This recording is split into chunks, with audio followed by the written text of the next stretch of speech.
নমস্কার, story official এই চ্যানেলে আপনাদের প্রত্যেককে স্বাগত। আজকে আমার গলাটা আরও বসে গেছে, কথা বলতেও খুব অসুবিধা হচ্ছে। গলার মানে ভয়েসটা খুব বাজে আসছে। আপনারা কষ্ট করে একটু শুনে নিন, কারণ গলাটা একদম বসে গেছে। ঠান্ডা লেগেছে, প্রচণ্ড ঠান্ডা লেগেছে। ঠান্ডা লাগার জন্য গলাটা একদম বসে গেছে, কিন্তু আমি তাও একটা ছোট ভিডিওই করছি।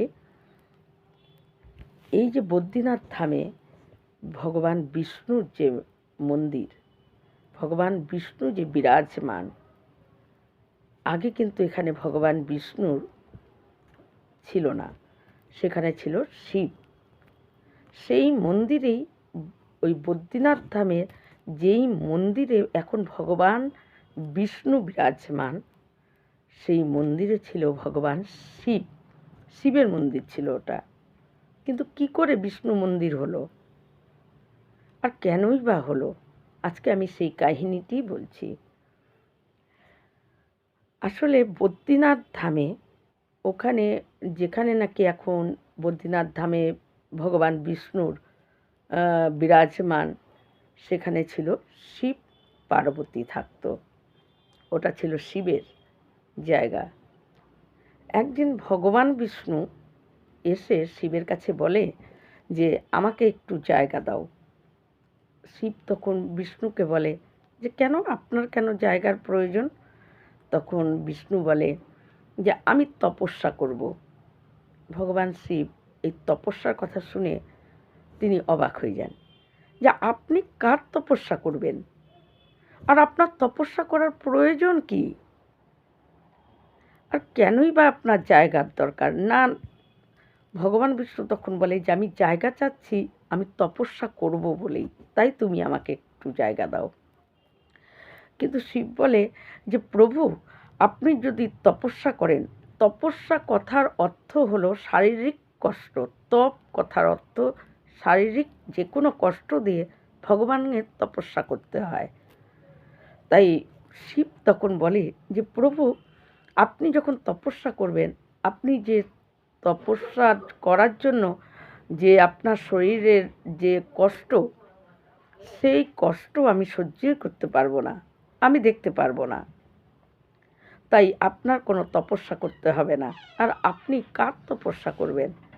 এই কথা যখন শিব বলে, তখন ভগবান বিষ্ণু বলে যে না, আমি তপস্যা করবই, তুমি আমাকে একটু জায়গা দাও। আর তুমি যদি, আমি বলা পর তুমি যদি জায়গা দাও তো ভালো, আর যদি না দাও তাহলে আমি নিজের ক্ষমতায় আমি ব্যবস্থা করে নেব।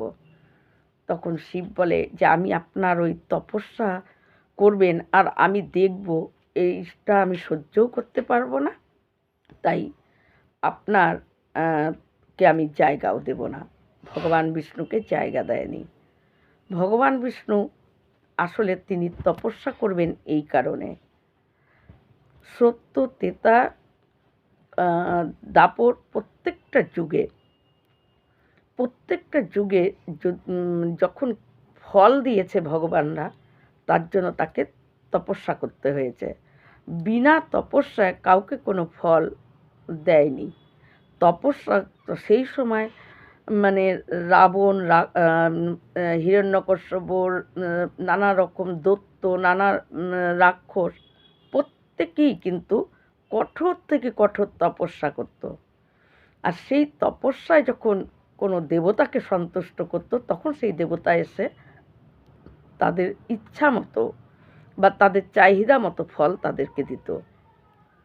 তাই ভগবান বিষ্ণু তিনি জানেন যে কলিযুগের মানুষেরা কেউ নিজের শরীরের কষ্ট দিয়ে বা তাদের মধ্যে এতটা ধৈর্য, এতটা সময় তাদের নেই, তারা কেউ তপস্যা করবে না। কিন্তু তারা তাহলে ফল পাবে কি করে? তারা যখন কোনো ব্রত, কোনো পুজো, কোনো কিছু করবে এবং ভগবানের কাছে যখন তারা ফল চাইবে, কিন্তু তাদেরকে তখন কি করে ফল দেওয়া হবে? তপস্যা ছাড়া তো কাউকে ফল দেওয়া যায় না। তাই কলিযুগের মানুষকে যাতে ফল দেওয়া যায়, তার জন্য ভগবান তপস্যা করতে চাইছিল।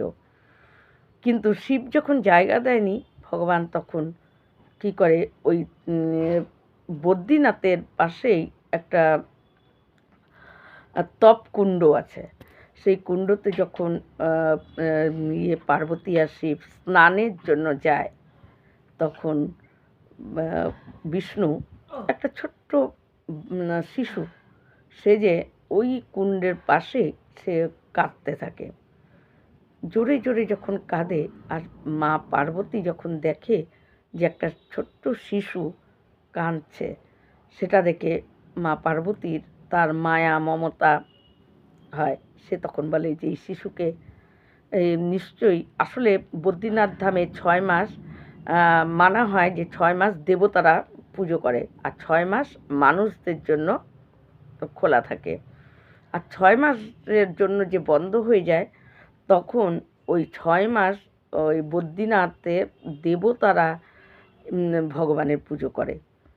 তাই তখন পার্বতী ভাবে যে কোনো দেবদেবী বা কেউ হয়তো তার শিশুকে তার থেকে হয়তো হারিয়ে গেছে, বা কোনো রকমে তারা হয়তো কেউ ফেলে গেছে। তাই ওই শিশুকে তুলতে যাবে, কিন্তু শিব বলে যে না, আমার এই শিশুকে দেখে মনে হচ্ছে এটা কোনো মায়া, এটা প্রকৃত শিশু না, দরকার নেই, একে উঠানোর দরকার নেই। শিব না করে, কিন্তু পার্বতী তখন বলে যে এতটুকু শিশু, তার মধ্যে আবার কি মায়া আর কি থাকবে, এই এতটুকু শিশু এইভাবে কাঁদছে, একে উঠাবো না। শিবের কথা না শুনে পার্বতী সেই শিশুকে কোলে নিয়ে নেয়, নিয়ে যে বদ্রীনাথ ধামে এখন যেখানে ভগবান বিষ্ণু বিরাজমান, সেখানে তখন শিব পার্বতী থাকতো। তখন শিব ওই পার্বতী কী করে, শিশুকে কোলে নিয়ে সে ওই বদ্রীনাথ ধামে তার নিজে যেখানে, যেই মন্দিরে এখন বিষ্ণু আছে, সেই মন্দিরে শিব পার্বতী থাকতো, ওখানে পার্বতী যায়। পার্বতী গর্ভ গিয়ে ঢুকে সেই শিশুকে কী করে, তারা যেখানে আসনে বসে থাকতো সেখানে সেই শিশুকে শুইয়ে দেয়, এবং ওই বেল নামক একরকম ফল আছে, সেই ফল ওই শিশুর কাছে রাখে যে সে এটা নিয়ে খেলবে। আর পার্বতী ঘর থেকে বেরিয়ে এসে ওই তপকুণ্ডে স্নান করতে চলে আসে।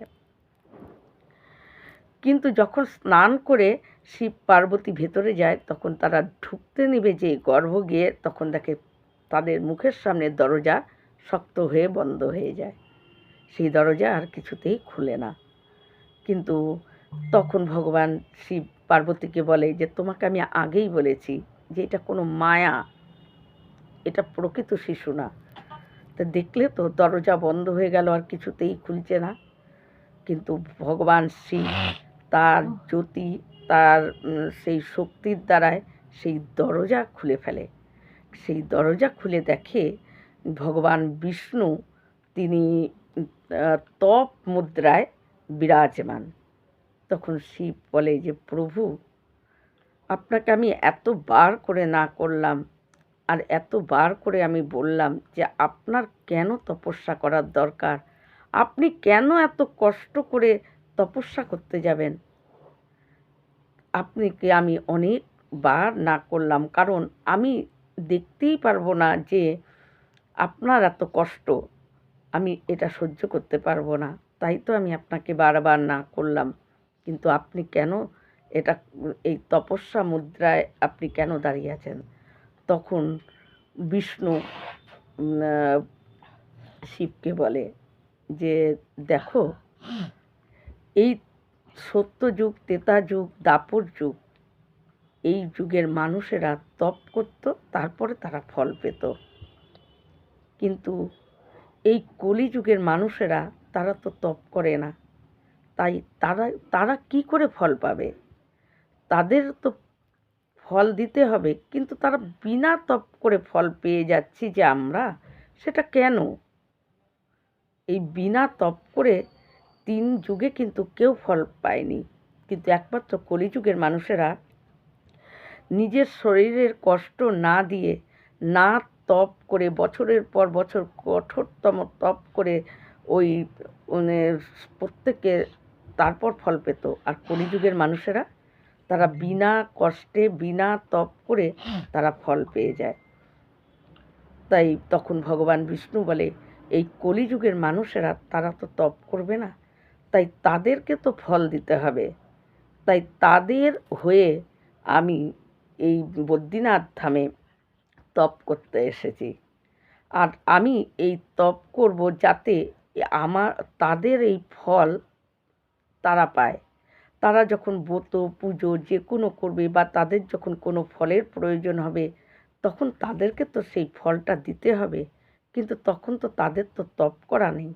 তাই তাদের হয়ে আমি এই বদ্রীনাথ ধামে তপ করছি। তাই ভগবান বিষ্ণু তিনি এতটাই দয়ালু যে এই কলি যুগের মানুষদের জন্য তিনি কতটা কষ্ট করছেন। ওই বদ্রীনাথ ধামে তিনি তপ মুদ্রায় তিনি বিরাজমান হয়ে আছেন। তিনি বছর বছর ধরে তিনি ওই একই রকমভাবে তপ করেই যাচ্ছেন, কারণ কলিযুগের মানুষেরা যাতে তাদের ফল তারা পায়। আর এই ফল যাতে পায় তার জন্য ভগবান বিষ্ণু তিনি স্বয়ং এই কলিযুগের মানুষদের জন্য তিনি এত নিজের শরীরের উপর কষ্ট দিয়ে তিনি তপ করে যাচ্ছেন।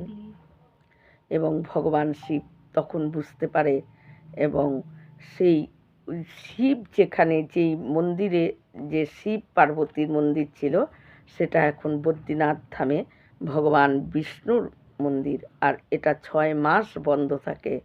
6 মাস সমস্ত দেবতারা এসে ওই ভগবান বিষ্ণুর সেবা পুজো ওই দেবতারা করে। আর 6 মাস থাকে মানুষদের জন্য পুজো বা তাদের দর্শনের জন্য, তাদের পুজোর জন্য। তাই এই রকম দয়ালু, এই রকম করুণাময় আর কে আছে? ভগবান বিষ্ণু তিনি নিজে কষ্ট করছেন এই কলি জীবের জন্য। আর আমরা যদি তাকে ভুলে যাই, তাহলে আমাদের মধ্যে কি আমরা কি তাহলে প্রকৃত মানুষ বলে আমাদের মনে হয়? যে আমাদের জন্য এত কষ্ট করছে, অন্তপক্ষে বছরে একবার গিয়ে তাকে দর্শন, তাকে ধন্যবাদ জানানো আমাদের কর্তব্য, আমাদের ধর্ম। এই রকম ভিডিও পাওয়ার জন্য আমার চ্যানেলটিকে সাবস্ক্রাইব করবেন। নমস্কার।